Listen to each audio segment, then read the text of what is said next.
Hi all. Chapter 1. I've avenged you. The news of Elaine Yates' death sounded too absurd to believe. Bad things never disappear, people scoffed. And if anyone proved that saying true, it was Elaine. A jealous, dramatic whirlwind of a woman always stirring up chaos. The idea that she had simply vanished from the world. Too strange, too sudden. It had to be another one of her games. At that very moment, Tracy Yates, Elaine's mother, was out shopping. But not for Elaine. She was picking a birthday dress for Bianca Yates, her adopted daughter. Yes, adopted. Switched at birth, even. But Tracy had always favored Bianca, treating her as if she were more than family. More than blood. Elaine. It was her birthday too. Not that anyone cared. Tracy, with an irritated sigh, picked a random dress off the rack. Bianca wouldn't wear this, she muttered. Might as well give it to Elaine. Zero hesitation. Zero guilt. Tracy had never been the type to hide her favoritism. The Yates household had been a battlefield just a week before. Tracy was never close to Elaine. Truthfully, Elaine made it difficult with her quiet defiance and ever-present tension. Compared to Bianca, graceful, adored, perfect, Elaine felt like a storm in a glass house. When things spiraled, it was catastrophic. Elaine had tried to scare Bianca, just a reckless act of frustration. But things went wrong. Bianca ran, fell, and scraped her arm. A minor injury. But the sight of blood sent Tracy into a fury. What's wrong with you? She screamed, not letting Elaine speak a word. Desperate to be heard, overwhelmed, Elaine broke down. Her emotions erupted in the most heartbreaking way. Is this what you want? She shouted, her voice cracking with pain. Would you notice me if I disappeared? But Tracy remained cold, unmoved. You need help, she said. Your sister would never behave like this. Those words crushed Elaine. Her entire life had been a quiet war for love. But no matter what she did, she was never enough. Now, while Tracy planned a grand birthday party for Bianca, Elaine was nothing more than a forgotten name. And then, tragedy struck. The car exploded. Elaine had been inside with 7 of her brothers, all unconscious from something slipped into their drinks. Smoke filled the vehicle. Fire spread fast. Bianca escaped through a window, shaking and crying. Elaine could have fled too. But she didn't. She stayed, pulling her brothers out, one by one, using every ounce of strength she had left. When the last was safe, she turned back for one small thing, a teddy bear. Old and worn, but precious. It wasn't even hers. It had been Bianca's, tossed away. But Elaine held onto it, like it held her together. She collapsed before she could escape.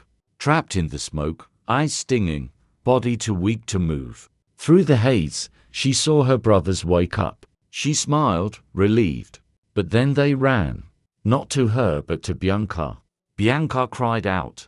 Elaine still in the car. Sean, the eldest, glanced back at the fire.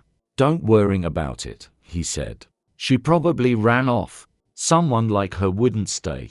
Elaine gave everything for them. And in her final moment, they didn't even look back. As the fire consumed the car, her fingers clutched the teddy bear tighter. Not because it was special, but because it was the only thing anyone had ever given her. All she'd ever wanted was love. But in the end, she understood. She never had it. And she never would. But if another life existed, if fate allowed a second chance, Elaine swore she'd never beg again. She saw it then, a grave, her name carved into stone, surrounded by roses she always loved. And kneeling before it was Kingsley Morgan, CEO of the Morgan Group, cold, controlled, feared, and completely, utterly shattered. Tears streamed down his face as he whispered to the stone, Elaine, you were so foolish. Why did you give everything for people who gave you nothing? His voice trembled. But don't worry. I made them pay. The polished man in the tailored suit was gone. Now Kingsley stood drenched in blood and fury, broken by grief. No one knew The grave was empty. Elaine's true body was hidden away, preserved, protected by him. "I've done it," Kingsley whispered. "I've avenged you." Chapter 2. Let her go. Kingsley held Elaine's lifeless form in his arms. "I was afraid to love you," he whispered, "because I knew if I ever let myself have you, I'd never let you go. I love you. I always have." Years passed. Time faded. Eventually, Kingsley and Elaine's ashes were laid to rest together in the Morgan family tomb. To the world, it was the end of a tragic love story. But Elaine's soul didn't rest. In the silence of the void, a voice echoed, "Elaine Yates, do you want to change your fate?" Without hesitation, she answered, "Yes."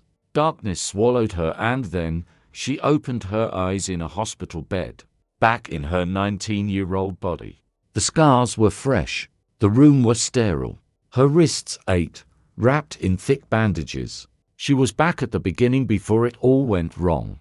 Before she discovered she was the real daughter of the Yates family. Before the story turned her into the villain. And then, a voice echoed in her mind. Smooth, calm. "Hey there, host. I'm your book elf. I'm here to help you rewrite your story. Main quests uploaded. Win over your brothers. Expose Bianca as the manipulator she is. Take your rightful place as the true winner of this story." Elaine let out a cold laugh. "Rewrite my life just to earn their love again?" She scoffed. Not a chance. She didn't need their love. Not anymore. Chapter 3.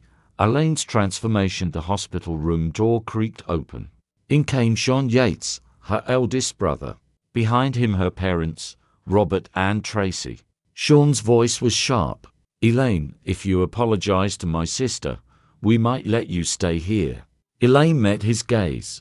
"I'll leave," she said calmly. "I'll pack my things once I'm discharged." The room froze. No one expected that.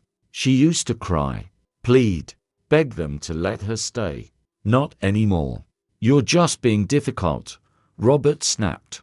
Elaine's voice turned cold. "You gave me a choice. I made it. Now you're calling me stubborn." They threatened to send her to the countryside. They didn't know she'd welcome it. "I grew up there," she said. "No heat, no food, no love. And still your precious Bianca had everything because of me." Tracy's voice trembled. "How can you say that?"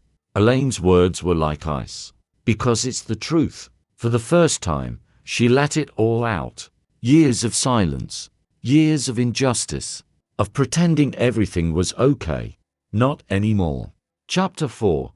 Ignoring her fiancé later, she stepped out for fresh air only to find Bianca waiting. Next to her stood Finley Scott, Elaine's fiancé. Or rather the man who had only ever loved Bianca. "Elaine, don't misunderstand," Bianca said sweetly. "We just ran into each other." Elaine didn't answer. She simply walked past them, calm, unshaken. She stepped into the elevator without a glance back. Finley was stunned. She had never ignored him before. Now she didn't even see him. And watching her go, something in Bianca's perfect smile faltered. For the first time, Elaine wasn't chasing anyone. Not love. Not approval. Not even revenge. She was walking her own path. And the world was about to watch her rise.